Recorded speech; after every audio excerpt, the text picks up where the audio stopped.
नमस्कार प्यारे बंधुओं, जय हिंद। मैं प्रभुदान चारण आपका हार्दिक स्वागत करता हूं, अभिनंदन करता हूं। दोस्तों, आज अपन पढ़ेंगे राजस्थान के प्रमुख शिलालेखों के बारे में। आज अपन देखेंगे। सबसे पहले तो हमें ये ध्यान रखना है कि शिलालेख कहते किसको है।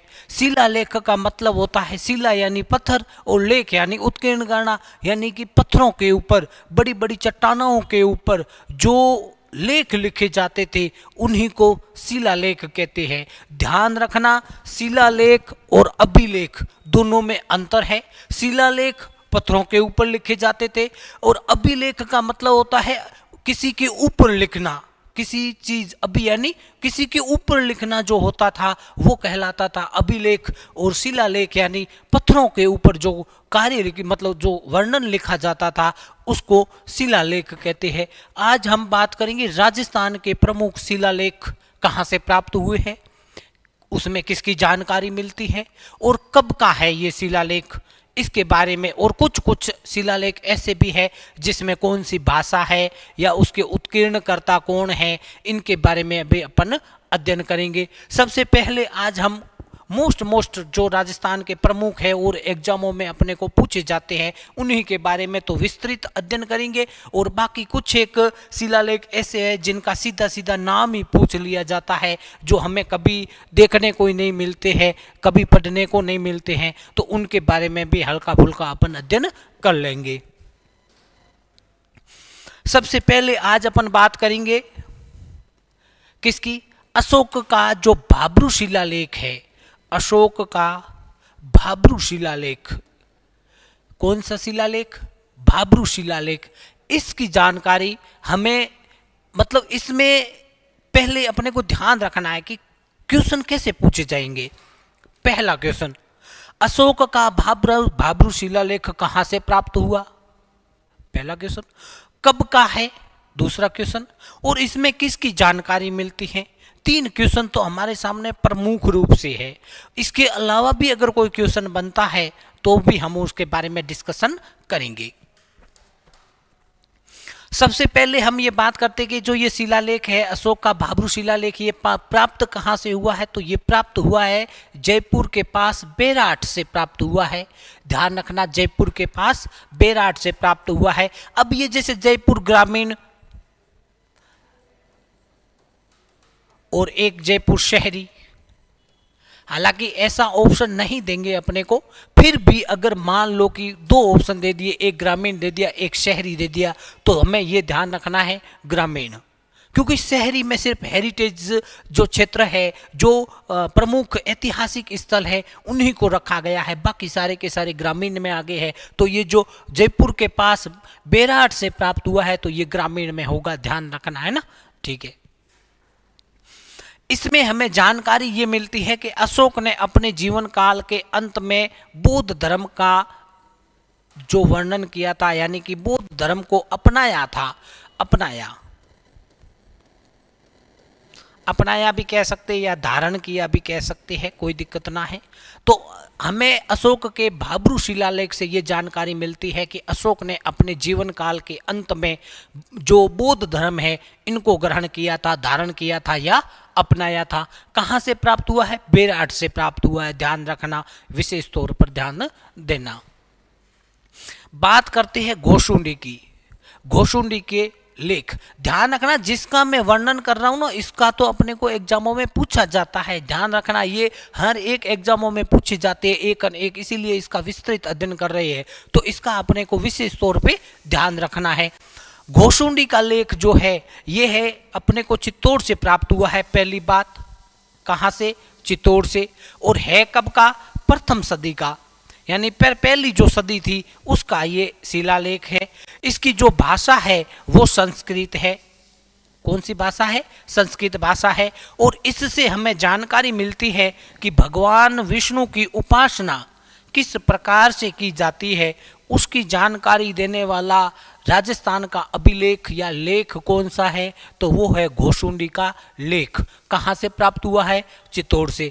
कब का है, प्रथम सदी का है। कौन सी भाषा है? संस्कृत भाषा है। और जानकारी मिलती है कि भगवान विष्णु की उपासना किस विधि से या किस प्रकार से की जाती है। तो ये हमने दो अभिलेख देखा है।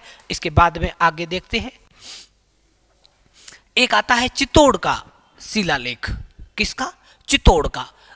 तो सबसे पहले तो हमें यह ध्यान रखना है कि यह है कब का? 971 ईस्वी का है। कब का? 971 ईस्वी का है। इससे हमें जानकारी मिलती है कि मेवाड़ में, यानी 971 ईस्वी में, 971 ईस्वी में मेवाड़ के जितने भी मंदिर थे, मेवाड़ में जितने भी मंदिर थे, 971 के आसपास की बात कर रहे हैं। उस समय मेवाड़ में जितने भी मंदिर थे, उस मंदिरों में महिलाओं का प्रवेश, यानी महिलाओं को उस मंदिर में प्रवेश देना वर्जित था। मतलब महिलाओं को मंदिर में प्रवेश नहीं दिया जाता था। ध्यान रखना, 16 साल से ऊपर की महिलाओं को, 16 वर्ष से अधिक उम्र की महिलाओं को मंदिरों में प्रवेश नहीं दिया जाता था। ये कब की बात है? 971 की। 16 साल से छोटी बालिकाएं थी, जो बच्चियां थी, उनको मंदिर में प्रवेश दिया जाता था। 16 साल से ऊपर वाली महिलाओं को मंदिर में प्रवेश नहीं दिया जाता था। ये जानकारी हमें कौन सा शिलालेख देता है? तो वो हमें देता है चित्तौड़ का शिलालेख। बात करते हैं बिजोलिया शिलालेख। अब इसके बारे में तो भाई मैं क्या बताऊं, आप खुद को पता है कि बिजोलिया शिलालेख कितना पूछा जाता है। हर एक एग्जाम में पूछा जाता है। एग्जामिनर का फेवरेट क्वेश्चन अगर है तो वो बिजोलिया शिलालेख ही है। सबसे पहले तो हमें ध्यान रखना है कि बिजोलिया का जो ठिकाना था, ये बात है 1527 की, जब अपने ये क्या बोलते हैं, मेवाड़ के राणा सांगा ने जो ये युद्ध किया था, आपने खानवा का युद्ध किया था, उसमें राणा सांगा ने एक पाती पर्वन लिखा था। पाती पर्वन का मतलब था कि एक ही झंडे के नीचे राजस्थान के या अपने आसपास के जितने राजा थे, वो एक ही झंडे के नीचे आकर के युद्ध लड़े। बिल्कुल आसपास के लगभग हर एक क्षेत्र से उस झंडे के नीचे युद्ध करने के लिए आए राजा महाराजा। उसमें एक चंदेरी का शासक था, जो अभी वर्तमान में तो चंदेरी मध्य प्रदेश में, उस समय भरतपुर क्षेत्र में आती थी। वहां का एक राजा था जिसका नाम था अशोक। अशोक की वीरता से राणा सांगा इतना प्रभावित हुआ कि उन्होंने इस बिजोलिया का जो मतलब ठिकाना था, ये पूरा का पूरा उस अशोक परमार को दे दिया कि तू इतना महान है, बहादुर है, इतनी तेरी मतलब वो युद्ध करने की कला शानदार है, मैं खुश हुआ, जा और तेरे को ये आज से ठिकाना तेरा। उस जो बिजोलिया का जो मतलब ठिकाना था अशोक को दिया। उसके बाद में उस समय ध्यान रखना, जब राणा सांगा ने इसको दिया था ना, उस समय जो ये बिजोलिया था ना, इसका नाम क्या मिलता है? उस समय इसका नाम मिलता था विजयावली।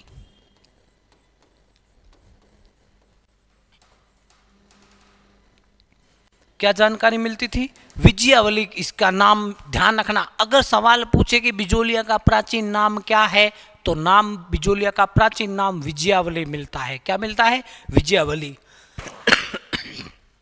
चलो अब अपन इसके बारे में बात कर लेते हैं। मोटे तौर पे आपको ये पता चल गया बिजोलिया उस समय ऊपरमाल भी कहते थे, तो वो एक अलग बात है, अपन देखेंगे आगे क्या होता है। सबसे पहले बिजोलिया लेख है, इसके रचयिता यानी ये लिखा किसने, तो ये लिखने वाला था गुणभद्र। क्या नाम है? गुणभद्र सूरी भी आपको मिल सकता है, ध्यान देना, गुणभद्र सूरी भी मिल सकता है और गुणभद्र अकेला भी मिल सकता है। इसकी भाषा जो है, यानी बिजोलिया शिलालेख की भाषा कौन सी है? संस्कृत भाषा है। और ये जो शिलालेख है, ये है कब का? तो 1170 ईस्वी का है। कब का? 1170 ईस्वी का ये शिलालेख है। और बिजोलिया कहाँ है? भीलवाड़ा में है, सबको पता है। अच्छा, अब इससे एक और अच्छा सवाल ये बनता है कि भाई 1170 ईस्वी का है और इससे हमें जानकारी मिलती है कि चौहानों को वत्स गोत्रीय ब्राह्मण बताया गया है।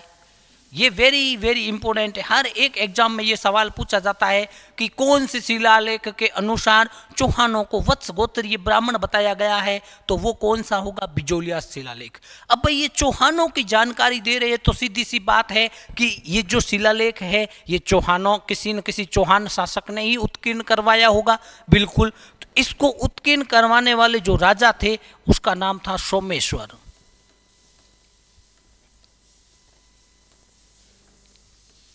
कौन थे, सोमेश्वर। सोमेश्वर वही है जो पृथ्वीराज तृतीय चौहान थे उसके पिताजी थे। उन्होंने इसका मतलब उनकी देखरेख में या उनके शासनकाल में ये बिजोलिया शिलालेख लिखा गया है। उम्मीद करता हूं यहां तक आपको ये बात पूरी समझ में आई होगी। अब आगे बढ़ते हैं। इसके बाद में आता है एक चीरवा का लेख। आपने चीरवा का महादेव मंदिर भी सुना होगा, चीरवा में ही है महादेव मंदिर, महादेव मंदिर चीरवा में है, बिल्कुल है, सबको पता है। ये जो चीरवा का लेख है ये है आपके 1273 ईस्वी का। कब का, 1273 ईस्वी का। और इस जो चीरवा है ये कहाँ है, ये मेवाड़ में यानी कि उदयपुर में ये अपने को मिलता है। इसमें क्या है, गुहिल वंश की जानकारी मिलती है, नॉर्मल सा है परंतु है इंपोर्टेंट, ध्यान रखना। किसकी जानकारी मिलती है, गुहिल वंश की जानकारी मिलती है। ध्यान रखना सिसोदिया वंश आपको देखने को मिलेगा, सिसोदिया वंश गलत हो जाएगा। क्या, सिसोदिया। मान लेते हैं कि अगर ये एग्जाम में सवाल पूछा जाता है कि चीरवा लेख में किसकी जानकारी मिलती है, तो पहला ही ऑप्शन क्या मिलेगा, सिसोदिया। सिसोदिया की नहीं मिलती है, किसकी मिलती है, गुहिल वंश की। गुहिल वंश आगे जाकर ये सिसोदिया वंश कहलाया था, तो सिसोदिया वंश से पहले की है, तो इसका मतलब ये सिसोदिया वंश की जानकारी नहीं देगा, किसकी देगा, गुहिल वंश की जानकारी देगा। बात करते हैं मानमोरी का शिलालेख। भाई साहब वेरी वेरी इंपॉर्टेंट है ये मानमोरी का शिलालेख। बिल्कुल ये अपने को प्राप्त हुआ है चित्तौड़ के पास मानसरोवर झील से। कहाँ से, चित्तौड़ के पास में मानसरोवर झील है, वहाँ से प्राप्त हुआ था।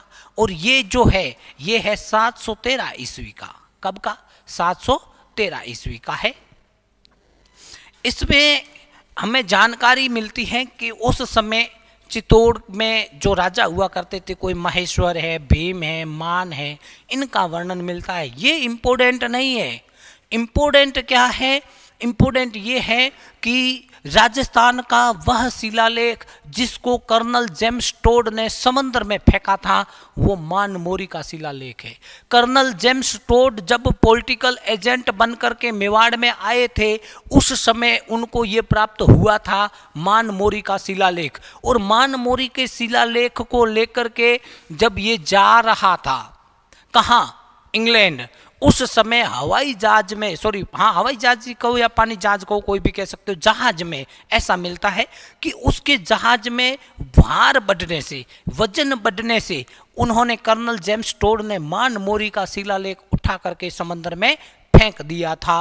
विशेष तौर पे ध्यान देना, ये ही इम्पोर्टेंट है कि राजस्थान का वह शिलालेख जिसको कर्नल जेम्स टोड ने समंदर में फेंका था वो मानमोरी का शिलालेख है। ध्यान रहेगा, ठीक है। बात करते हैं कणस्वा। क्या, कणस्वा का लेख। कणस्वा, बिल्कुल कणस्वा में भी एक महादेव मंदिर है, ये भी बता देता हूं।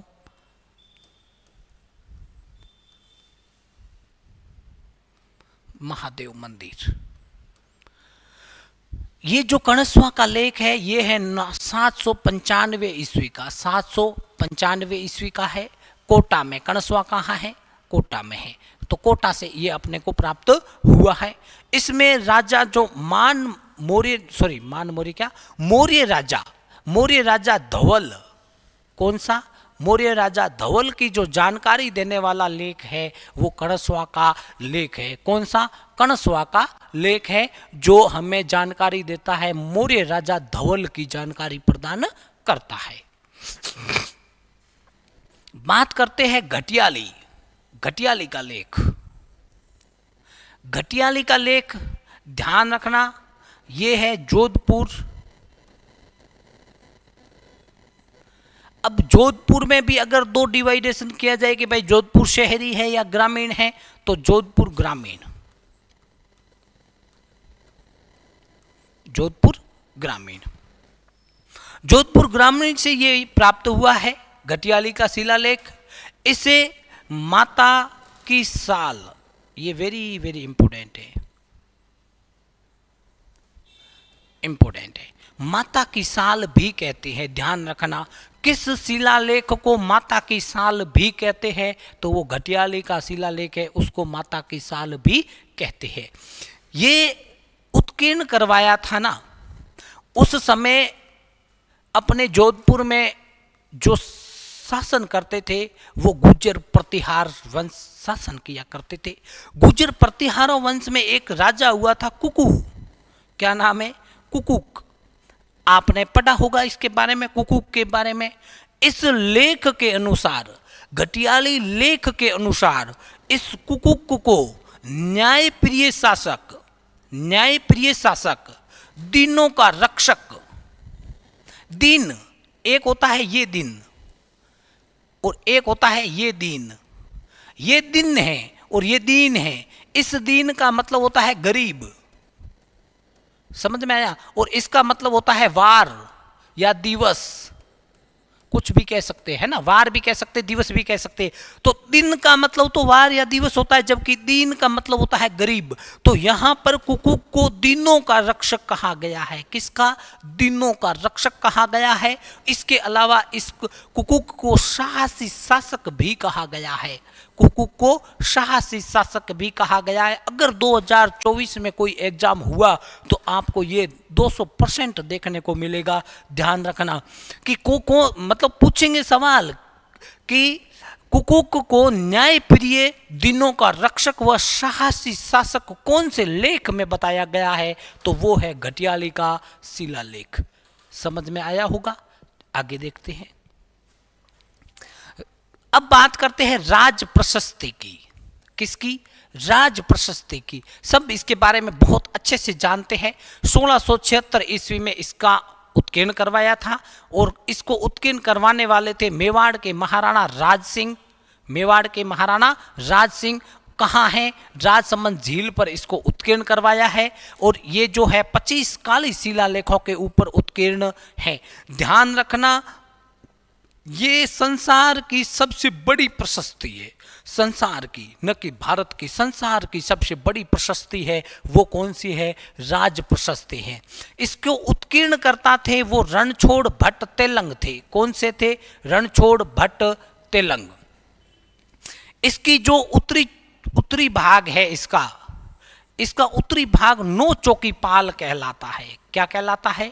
नो चौकीपाल कहलाता है। राज प्रशस्ति का उत्तरी भाग नो चौकीपाल कहलाता है और ये संसार की सबसे बड़ी प्रशस्ति मानी जाती है।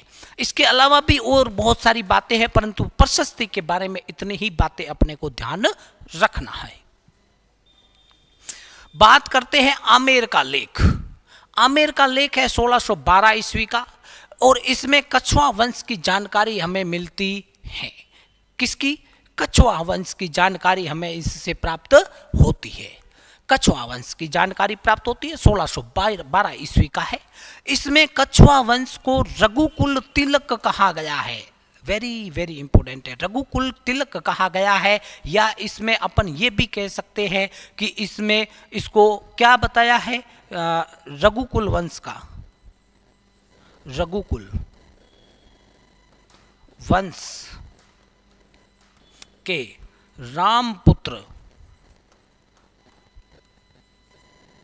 कुश के वंशज बताए हैं। किसको?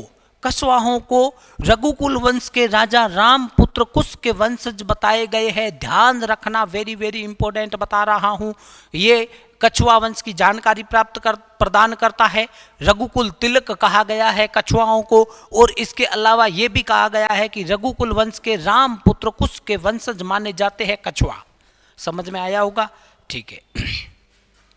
बात करते हैं कीर्ति स्तंभ प्रशस्ति की। कीर्ति स्तंभ प्रशस्ति की 1460 ईस्वी में ये इसका उत्कीर्ण करवाया था, और ये जो है बप्पा रावल से हमीर तक की जानकारी हमें प्रदान करती है। ध्यान रखना, इसमें हल्का फुल्का वर्णन कुंभा का भी मिलता है।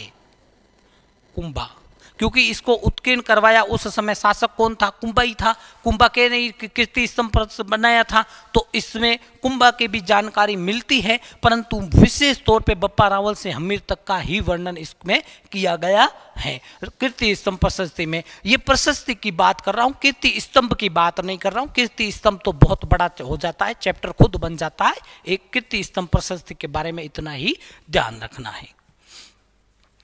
कुंभलगढ़ प्रशस्ति, कुंभलगढ़ प्रशस्ति 1460 की है ये भी, और इस कुंभलगढ़ प्रशस्ति में मेदपाट व चित्तौड़ का वर्णन किया गया है।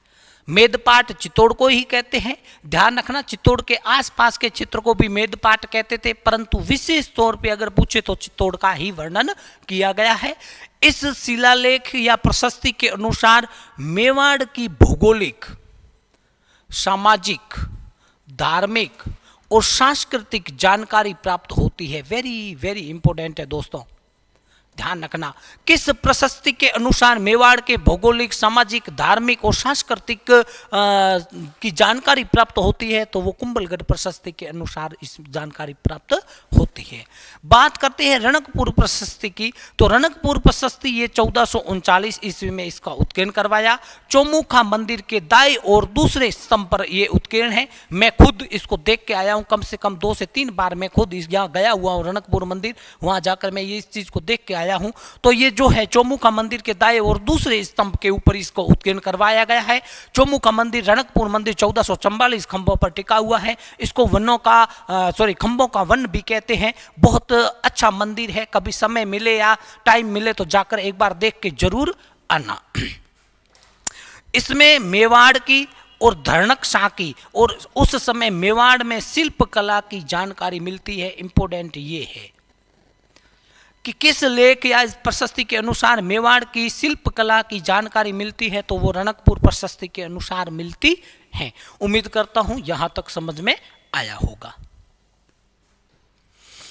बात करते, देखो यहां तक तो था लगभग, जो मोस्ट था मैंने वो आपके सामने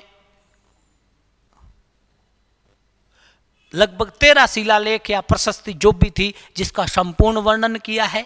इन्हीं से सवाल पूछा जाता है। इसके अलावा भी कुछ ऐसे स्तंभ या प्रशस्ति या लेख है जो सीधा सीधा हमें ध्यान रखना है। देखो, एक आता है गांगधर। गांगधर का शिलालेख झालावाड़ से प्राप्त हुआ है।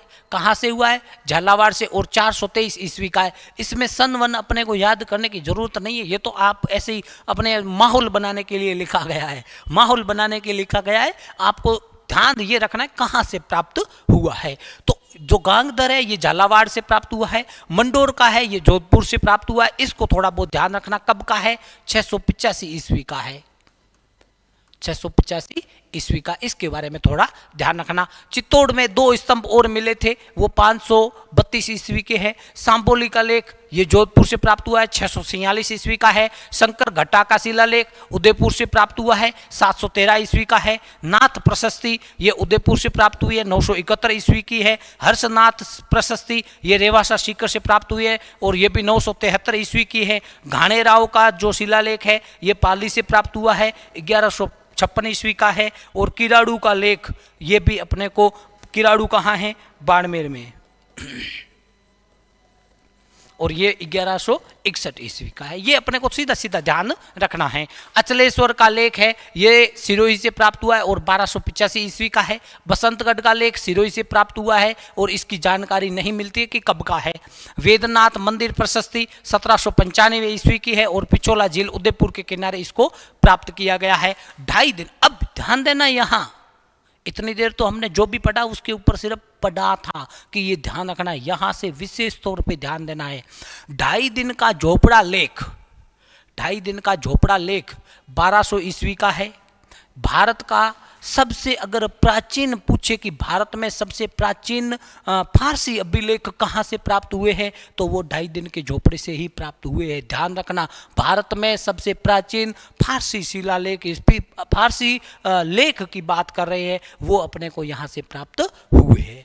बात करते हैं धाईबी पीर की दरगाह का लेख। धाईबी पीर की जो दरगाह का लेख है ये 1325 ईस्वी का है और चित्तौड़ से प्राप्त हुआ है। इसमें चित्तौड़ को खिजराबाद बताया गया है। ध्यान रखना, ये इंपोर्टेंट है इसीलिए पूरा बता रहा हूं। खिजराबाद बताया गया है। शशाहबाद वेरी वेरी इंपोर्टेंट है, फिर बता रहा हूं, इसको तो रट लेना। शशाहबाद का लेख ये है 1679 ईस्वी का और 12 से प्राप्त हुआ है। 12 से, कहाँ से? 12 से प्राप्त हुआ है।